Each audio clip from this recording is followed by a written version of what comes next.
O horizonte tremia, desenhando silhuetas. 200 cavaleiros, imóveis contra o sol nascente, cercando o pequeno rancho de madeira que se erguia solitário no vasto sertão do Novo México. Nenhum grito de guerra, nenhum trote trovejante, apenas o silêncio pesado do julgamento, que pesava mais que uma montanha de pedras. Lá dentro, João Batista, caboclo sertanejo, carregava metodicamente seu rifle Winchester, o clique familiar das balas deslizando para o cano, oferecendo pouco consolo contra o que o esperava lá fora. Os guerreiros apaches tinham vindo por sangue ou justiça, talvez ambos. Através do vidro rachado da janela, ele podia ver seus rostos pintados, suas lanças adornadas com penas, capturando os primeiros raios dourados da manhã. O aviso do vizinho, de ontem, ecoava em sua mente como um dobrar de finados. A água vale mais que ouro por aqui, Batista. Se desperdiçar com o inimigo, não viverá para se arrepender. As mãos calejadas de Batista se moveram para o crucifixo de madeira desgastada pendurado acima de seu fogão a lenha, a posse mais valiosa de sua falecida esposa, Maria Bonita. Ele o tocou brevemente, uma oração silenciosa passando por seus lábios antes de retornar à janela.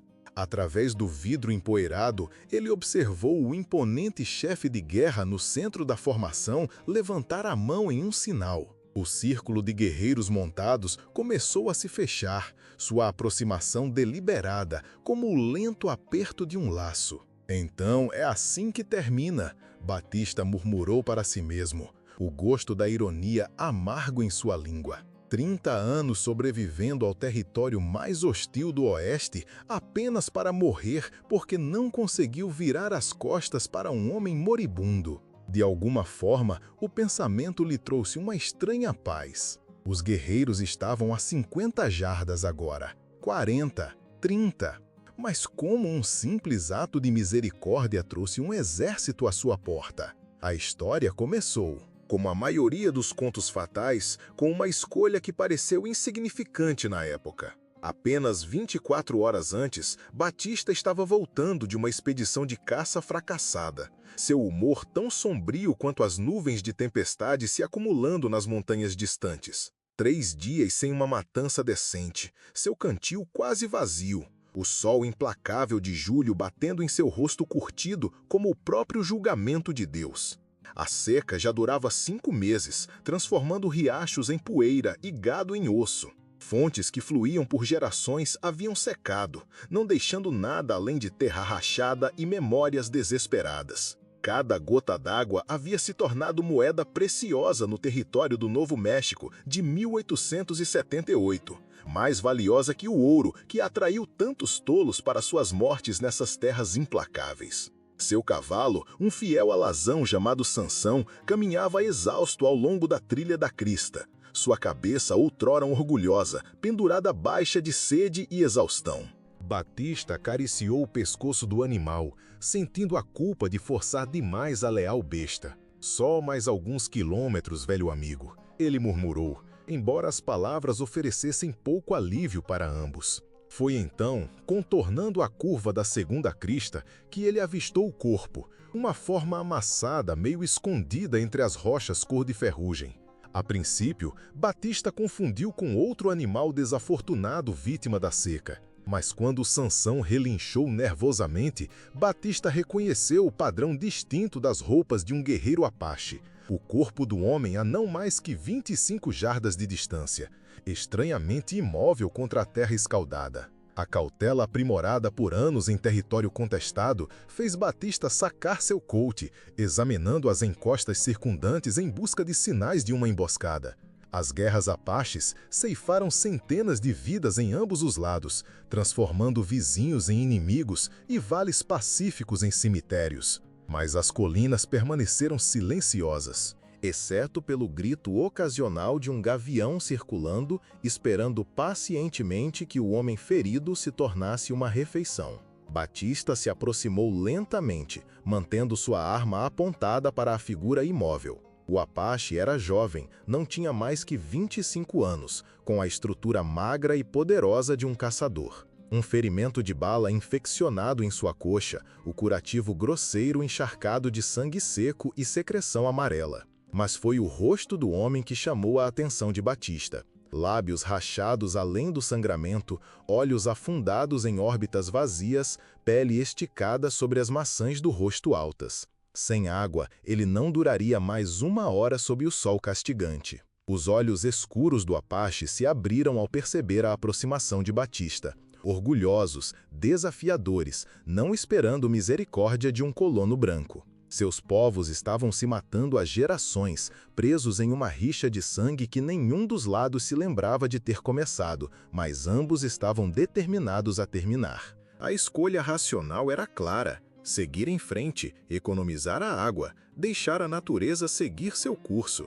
Um guerreiro Apache a menos significava uma ameaça a menos para os ranchos e fazendas espalhadas. Ninguém saberia, ninguém o culparia. Batista destampou seu cantil, sentindo sua leveza. Mal restava um copo d'água, sua linha de vida para a jornada de 10 milhas de volta para casa através do calor escaldante da tarde. Ele olhou para o guerreiro ferido, depois para o horizonte distante onde sua cabana o esperava. Algo no olhar firme do jovem despertou uma lembrança do pai de Batista, que havia morrido de sede em circunstâncias semelhantes depois que invasores comanches roubaram seus cavalos e água 15 anos antes. "Você fala inglês?" Batista perguntou, ajoelhando-se ao lado do homem ferido, mantendo uma distância cautelosa. Os olhos do Apache se estreitaram, a suspeita se misturando à dor evidente em seu rosto.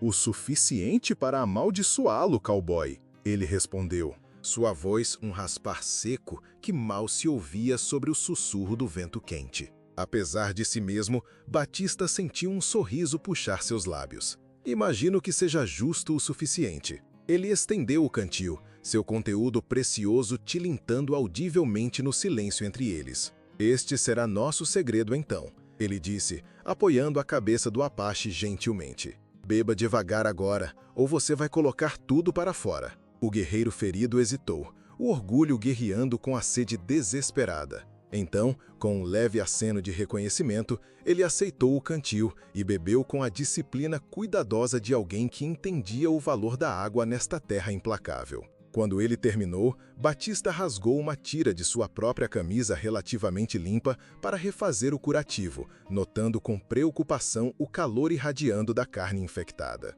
"Meu nome é João Batista", ele disse, trabalhando metodicamente para limpar a lesão o melhor que pôde com os suprimentos limitados que carregava. "Você tem gente procurando por você?" "Muitos", o Apache sussurrou, seu olhar agora avaliando Batista com nova intensidade. "Eu sou Taklishin, filho do chefe Nantan Lupan." O sangue de Batista gelou, suas mãos congelando momentaneamente em seu trabalho. Ele acabara de ajudar o filho do chefe de guerra Apache mais temido do território, um homem cujo próprio nome fazia com que os colonos verificassem seus rifles e trancassem suas portas. Nantan Lupan liderou dezenas de ataques contra patrulhas do exército e assentamentos, ganhando uma reputação de brilhantismo tático e ferocidade intransigente na proteção das terras apaches. "Bem", Batista disse após uma longa pausa, "isso complica as coisas consideravelmente." Com esforço significativo e não pouca dor para ambos os homens, Batista conseguiu colocar Taklishin nas costas de Sansão, ignorando os protestos do cavalo com o fardo adicional. A jornada de volta para sua fazenda foi lenta e cheia de perigos. 2 vezes eles tiveram que se esconder de colonos que passavam e que teriam felizmente atirado no Apache à vista e provavelmente em Batista também por ajudá-lo. O sol da tarde castigava implacavelmente e Batista se viu tropeçando enquanto a desidratação cobrava seu preço. Várias vezes, Taklishin se ofereceu para devolver o cantil, mas Batista se recusou, sabendo que o homem ferido precisava mais dele. "Por que não me deixa?" Taklishin perguntou durante um descanso, seus olhos brilhantes de febre estudando Batista com genuína confusão. Seu povo o chamaria de herói por deixar o Apache morrer. Batista ajustou a posição do guerreiro no cavalo antes de responder. "Meu povo não fala por mim", ele disse simplesmente, "e acho que já vi gente morrendo o suficiente para durar várias vidas." Ao anoitecer, eles finalmente chegaram à modesta cabana de Batista, aninhada em um pequeno vale com vista para as planícies orientais. A estrutura não era muito: 2 cômodos de toras rústicas, com uma chaminé de pedra e um pequeno curral para o gado. Mas, depois de 15 anos de trabalho duro, era o único lugar que parecia lar desde que deixou Minas Gerais quando jovem. Ele ajudou Taklyshin a entrar, deitou-o em sua única cama e começou a limpar adequadamente a ferida usando água de seu poço, um recurso precioso que permaneceu viável mesmo durante a seca, embora com um lençol freático dramaticamente mais baixo. A bala havia atravessado a carne da coxa, mas a infecção havia se instalado com ferocidade alarmante. Estrias vermelhas se estendiam da ferida, envenenamento do sangue que poderia tirar a vida do jovem guerreiro se não fosse tratado agressivamente. Por que ajudar o inimigo? Taklyshin perguntou com os dentes cerrados enquanto Batista trabalhava para drenar a infecção, aplicando uma compressa de ervas que ele aprendeu a usar com o velho curandeiro anos antes. Meu pai me ensinou que o caráter de um homem é o que ele faz quando ninguém está olhando. Batista respondeu, focado em seu trabalho. Apenas pareceu a coisa certa a fazer. Além disso, ele acrescentou com um sorriso sombrio. Do jeito que eu vejo, temos inimigos comuns por aqui que não se importam com a cor da pele de um homem. Sede, fome e aqueles que lucram com o sofrimento dos outros. Durante a noite, Batista cuidou da febre de Taklyshin, substituindo compressas frias e forçando-o a beber chá de casca de salgueiro para a dor. O Apache entrava e saía da consciência, às vezes falando em sua língua nativa, outras vezes observando Batista com uma expressão indecifrável que não revelava nem gratidão nem hostilidade. O amanhecer trouxe o que Batista temia: cavaleiros se aproximando de sua fazenda isolada. De sua janela, ele reconheceu Zé do Rancho, liderando outros 2 fazendeiros locais. Suas expressões sombrias sob chapéus de abas largas puxados para baixo contra o sol da manhã. O ódio de Zé do Rancho pelos Apaches era lendário em todo o território desde que perdeu sua esposa e filho pequeno em um ataque 5 anos antes. Ele fez de sua missão pessoal caçar qualquer Apache que se aventurasse perto de terras povoadas, ganhando uma reputação de brutalidade que deixava até mesmo os homens da fronteira endurecidos desconfortáveis. Fique quieto, Batista disse a Taklyshin, que havia acordado com o som de cascos se aproximando. Esses homens não hesitarão em nos matar. Batista saiu para sua varanda, fechando deliberadamente a porta atrás de si. Ele se encostou no poste de madeira áspera com uma casualidade afetada, embora seu coração martelasse contra suas costelas. Bom dia, Batista, Zé do Rancho chamou, não desmontando, uma descortesia deliberada que dizia muito. Vi você ontem voltando com algo jogado sobre seu cavalo, não era nenhum veado. Apenas cuidando da minha vida, Zé, Batista respondeu uniformemente, encontrando o olhar frio do homem. Sugiro que você faça o mesmo. Zé do Rancho cuspiu um jato de tabaco na poeira, seu rosto curtido, contorcido com raiva mal contida. A palavra que você está abrigando um Apache. Se isso for verdade, temos um problema que só a corda pode resolver. A ameaça implícita de linchamento pairava no ar entre eles. A mão de Batista se moveu casualmente para mais perto do revólver Colt em seu quadril, um movimento não despercebido pelos homens montados. Não há nós nisso, Batista disse, sua voz nivelada apesar da tensão crepitando como um raio de verão entre eles. O que está na minha casa é problema meu. A ameaça implícita de linchamento pairava no ar entre eles. A mão de Batista se moveu casualmente para mais perto do revólver Colt em seu quadril, um movimento não despercebido pelos homens montados. Não há nós nisso, Batista disse, sua voz nivelada apesar da tensão crepitando como um raio de verão entre eles. O que está na minha casa é problema meu. Aquele pele vermelha lá dentro tem parentes que massacraram colonos em todo o território, disse Tião Carreiro, o mais jovem dos companheiros de Zé do Rancho, seu rosto corado com a raiva hipócrita de alguém que nunca enfrentou um Apache em batalha, mas nutria um ódio profundo mesmo assim. Você está traindo sua própria gente, Batista. Minha gente são aqueles que vivem por sua consciência, não por seus medos, Batista respondeu, sua paciência se esgotando. Saiam da minha terra. Zé do Rancho se inclinou para a frente em sua cela, seus nós dos dedos brancos onde apertavam as rédeas. A patrulha do exército está passando amanhã, liderada pelo Tenente Nunes. Imagino que eles estariam muito interessados no que você está escondendo. Voltaremos com eles ao amanhecer. Seus lábios finos se curvaram em um sorriso cruel. Durma leve, Batista. Seria uma pena se algo acontecesse com sua casa antes da manhã. Depois que eles partiram, arrastando poeira e ameaças murmuradas, Batista voltou para dentro para encontrar Taclixim, tentando se levantar, seu rosto pálido de dor e febre. Eles vão te matar por me ajudar, o Apache disse, balançando perigosamente. Eu devo ir. Você não vai durar 1 quilômetro em sua condição. Batista respondeu, ajudando-o a se deitar novamente na cama. A febre ainda está ardendo e essa perna não vai te carregar. É melhor eu morrer em campo aberto do que trazer a morte para quem mostrou bondade. Taclixim insistiu, embora não tivesse força para resistir à pressão gentil de Batista. Ninguém vai morrer hoje, Batista disse com mais confiança do que sentia. Descanse agora, vamos descobrir algo. Durante a tarde, a condição de Taclixim piorou apesar dos melhores esforços de Batista. A febre aumentou e a infecção parecia estar se espalhando apesar das compressas e remédios grosseiros que Batista aplicava. Ele manteve compressas frias na testa do Apache, forçou-o a beber mais água e rezou para um Deus que ele não tinha certeza se estava ouvindo para que a infecção não se espalhasse mais. Quando a noite caiu, trazendo pouco alívio do calor, Taclixim começou a falar rapidamente em sua língua nativa, seus olhos desfocados, delirantes de febre. Batista sentou-se ao lado dele, observando impotente enquanto o jovem guerreiro lutava batalhas em sua mente, suas mãos ocasionalmente alcançando armas que não estavam lá. Perto da meia-noite, quando os únicos sons eram a respiração ofegante de Taclixim e o uivo distante de coiotes, uma batida suave veio na janela. Batista pegou seu rifle, movendo-se silenciosamente para o lado do vidro, então relaxou ligeiramente quando viu não os bandidos de Zé do Rancho,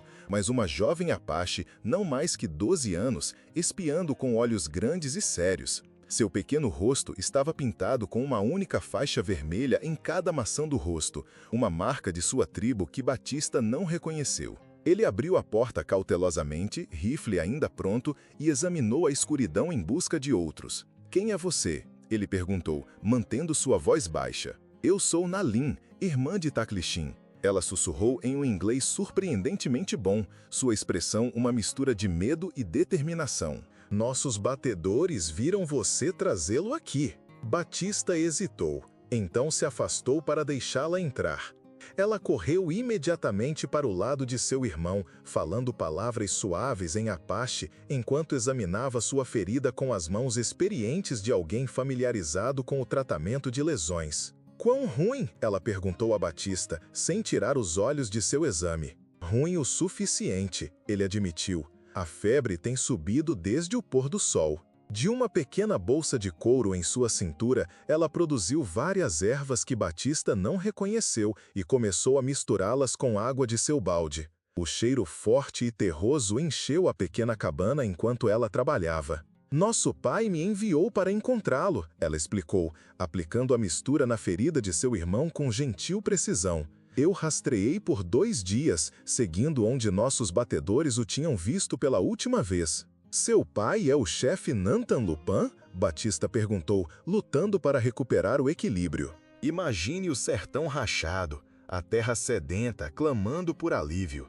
Em meio à caatinga, um gesto inesperado floresce, desafiando a hostilidade. Ela assentiu, concentrada na tarefa. "Ao nascer do sol, nosso povo saberá onde estamos. Meu pai virá com muitos guerreiros." O estômago de Arnaldo se contraiu com as palavras dela. "Também tem gente chegando com o sol raiando", ele disse sombriamente. "Brancos que querem seu irmão morto, e provavelmente eu também agora." O rosto jovem de Naline endureceu com um entendimento além de seus anos. a luz do fogo projetando sombras que a faziam parecer repentinamente mais velha. Então, enfrentaremos juntos, ela disse simplesmente, como se estivesse discutindo o tempo, em vez de um potencial banho de sangue. Durante a noite, irmão e irmã falaram suavemente em sua língua, enquanto Arnaldo vigiava na janela, esperando que Donato voltasse, apesar de sua promessa de esperar pela manhã.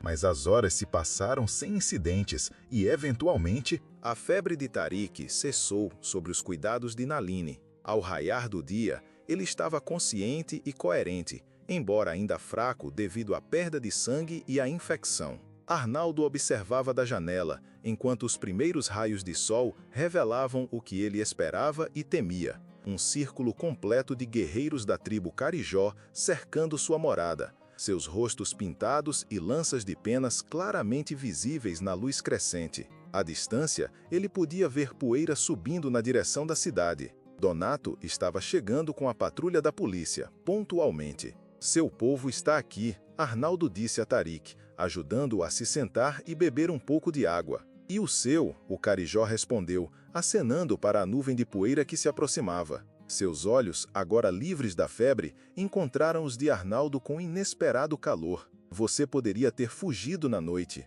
Esta é minha casa, Arnaldo disse simplesmente. Um homem não pode ficar fugindo a vida toda. Ele carregou seu rifle e verificou seu revólver metodicamente, a rotina familiar acalmando seus nervos. Parece que nenhum de nós vai sair dessa fácil. O impasse começou quando Donato chegou com 6 policiais liderados pelo Tenente Davi, um jovem oficial com uma expressão cuidadosamente neutra que sugeria que ele estava avaliando a situação em vez de tirar conclusões precipitadas. Eles pararam à vista dos guerreiros carijós, formando rapidamente uma posição defensiva com eficiência praticada. O tenente, após uma breve consulta com seus homens, cavalgou para a frente com um lenço branco erguido no sinal universal de parlamento. Ele parou no meio do caminho entre suas tropas e a cabana de Arnaldo, suas costas retas na cela, apresentando a postura de um homem determinado a evitar o derramamento de sangue, se possível. Arnaldo, ele chamou, sua voz carregando claramente na quietude da manhã. Estou ordenado a revistar sua propriedade em busca de indígenas hostis. Saia com as mãos visíveis. Arnaldo pisou em sua varanda, rifle abaixado, mas pronto, consciente de Tarik e Naline observando de dentro. Tenente, temos uma situação aqui que precisa de um manuseio delicado, ele respondeu, projetando sua voz para alcançar ambos os grupos. Não há nada de delicado nisso, Donato interrompeu, estimulando seu cavalo para frente para se juntar ao tenente, apesar do óbvio aborrecimento do oficial com a interrupção. Ele tem um carijó lá dentro e aqueles selvagens nos cercaram. Do círculo de guerreiros, uma figura imponente cavalgou para a frente, mais alta que as outras, seu rosto pintado com desenhos em vermelho e preto que falavam de guerra e autoridade. O próprio cacique Tupã, sua postura régia apesar das roupas de couro simples, penas de arara adornando seus longos cabelos pretos que mostravam fios grisalhos. As histórias não exageraram sua presença. Mesmo à distância, o poder e a inteligência em seu olhar eram inconfundíveis. O cacique parou seu cavalo diretamente em frente ao tenente Davi, os dois líderes se enfrentando através de uma linha invisível com a cabana de Arnaldo no centro. Meu filho entrou em suas terras caçando os homens que mataram seu primo, o cacique disse em perfeito português, surpreendendo os policiais que esperavam grunhidos ou linguagem de sinais. Ele foi baleado e deixado para morrer. Este homem, ele apontou para Arnaldo com uma lança decorada, deu água quando os seus dariam apenas balas. O tenente Davi se remexeu desconfortavelmente em sua cela, claramente dividido entre suas ordens e a inesperada complexidade da situação. Cacique, não temos nada contra você hoje, mas esse guerreiro ferido deve ser questionado sobre recentes ataques à fazenda dos Medeiros. 3 pessoas morreram, incluindo uma criança. Meu filho estava rastreando os responsáveis quando foi baleado. O cacique respondeu, seu rosto impassível, embora seus olhos brilhavam com raiva controlada. Não haverá captura de prisioneiros aqui. Não hoje. A tensão aumentou palpavelmente quando ambos os lados levantaram armas. O clique dos cães dos rifles sendo engatilhados soando estranhamente alto no ar da manhã. Arnaldo sabia que as próximas palavras proferidas determinariam se o sangue encharcaria sua terra, se este dia terminaria em massacre ou entendimento. Esperem! Uma pequena voz rompeu o impasse. Naline pisou na varanda ao lado de Arnaldo, seu queixo erguido desafiadoramente apesar do perigo. Atrás dela, Tarik apareceu na porta, apoiando-se pesadamente no batente, mas de pé por pura força de vontade. Fui baleado por ladrões, Tarik anunciou, sua voz fraca, mas transmitindo convicção. Não soldados, não colonos, homens que roubam de ambos os nossos povos e deixam sinais para culpar os outros. Eu os rastreei por 3 dias antes de eles me emboscarem. Com as mãos trêmulas, ele enfiou a mão dentro de sua camisa e retirou um relógio de bolso de prata, sua caixa amassada, mas ainda brilhando na luz da manhã. Isto pertence ao motorista do seu carro de suprimentos desaparecido. Os ladrões estavam com ele. Eles planejam culpar o roubo ao meu povo para iniciar mais guerra entre nós. O tenente Davi desmontou lentamente e caminhou para a frente, uma mão erguida para impedir que seus homens o seguissem. Ele se aproximou da varanda e pegou o relógio que Tarik estendeu, examinando-o com crescente reconhecimento. Este é do Cabo Melo, e ele está desaparecido desde que o carro de suprimentos foi atacado na semana passada. Ele virou o relógio, revelando uma inscrição na parte de trás. Há uma gravação aqui com coordenadas? Um ponto de encontro, Tarik explicou, sua força visivelmente diminuindo, embora sua dignidade nunca vacilasse. Donato se mexeu nervosamente em seu cavalo, sua mão apertando seu rifle enquanto ele trocava olhares com seus companheiros. Tenente, você não está acreditando nessa história de Carijó, está? Eles são mentirosos conhecidos, cada um deles. Mas o tenente estava estudando o relógio intensamente, sua testa franzida em concentração. Estas coordenadas correspondem a relatos que tivemos de atividade suspeita perto do Cânion do Veado. Ele olhou para Arnaldo, sua expressão cautelosa, mas não hostil. Você garante a história desse Carijó, Arnaldo? Eu garanto seu caráter, Arnaldo respondeu firmemente.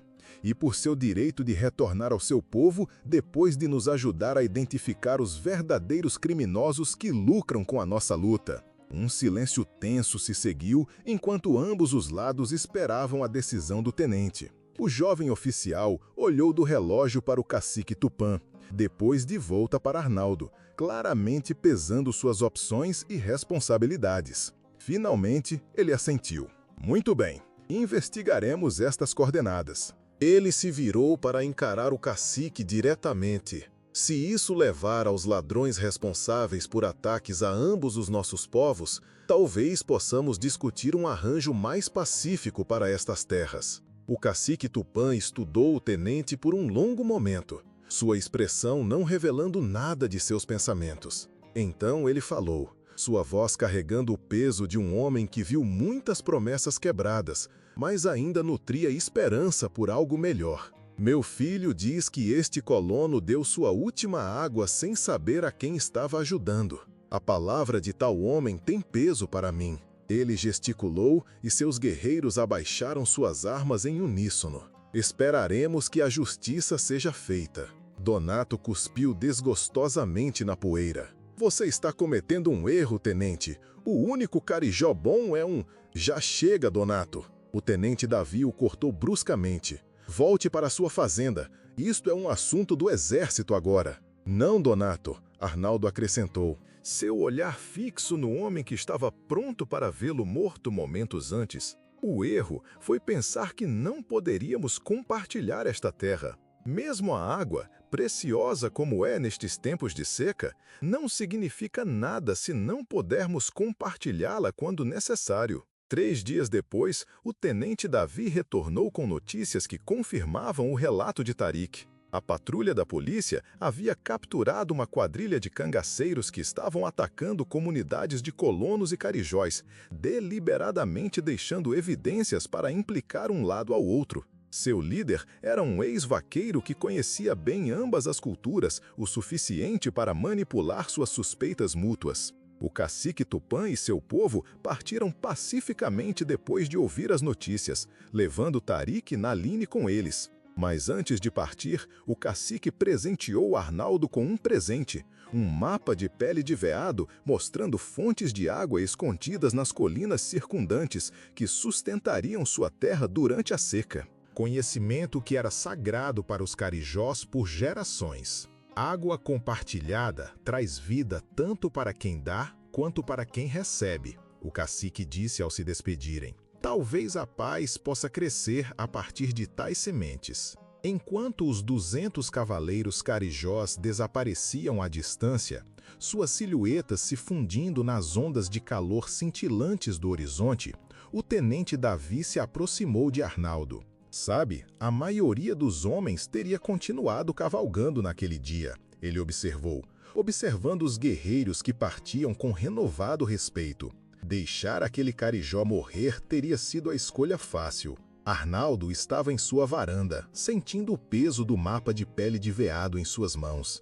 Não apenas um guia para a água, mas um símbolo de confiança que era muito mais precioso nesta terra árida. Escolhas fáceis raramente fazem homens honrados, tenente, ele respondeu calmamente. Às vezes, a misericórdia é a verdadeira forma de coragem. A história do vaqueiro que compartilhou sua última água com um inimigo moribundo se espalhou por todo o sertão, carregada tanto por colonos quanto por carijós. Com o tempo, esse simples ato ajudou a forjar uma paz improvável entre povos que só viam inimigos uns nos outros por gerações. A seca eventualmente passou, mas o entendimento que floresceu da compaixão de um homem perdurou muito mais do que as chuvas que se seguiram. Às vezes, o menor ato de bondade cria a maior mudança. Compartilhe esta história se você acredita que a misericórdia nunca deve ser racionada, mesmo nos desertos mais severos de nossas vidas. Lembre-se, um gesto valeu demais pode mudar tudo.